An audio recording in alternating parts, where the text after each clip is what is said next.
zážitku odnesli výzvumacený život. Hele, pokus okolo.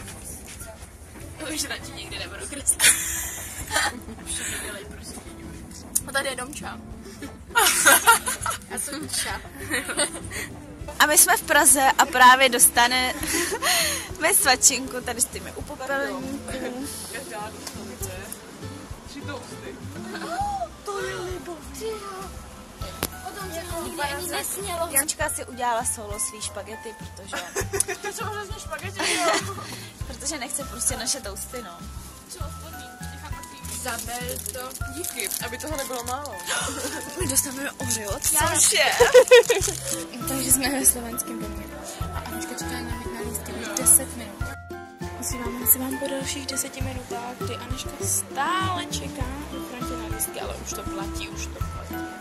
A je nám všem 12, protože to mi od 12 díky, se stávce a Ty tady, jak se těšíš na reklamy? běžně se chtějí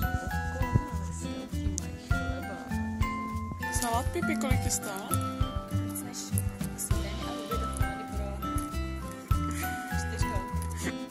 Teda Tomča si vzala perfektní tematické náušnice pro dnešní den. Píka nebo vichr? Vichr. Tak nějak jedno. Asi vichr. Takže v čem, že jo? Ve filmu je to pípa. Samozřejmě, že pítá. Vichr. Taky vichr. Píka. Brečela si. Ne, jak jsem neměla energii, ale myslela jsem si, že jsem pečená.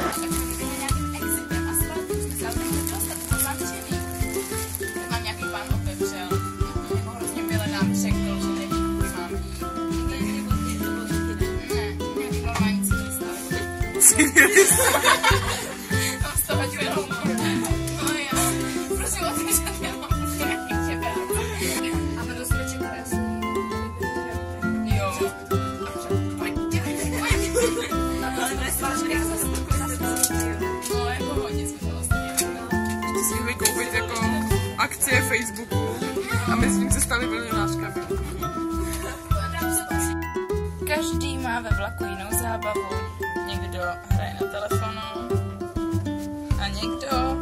Co to děláš, Anežko?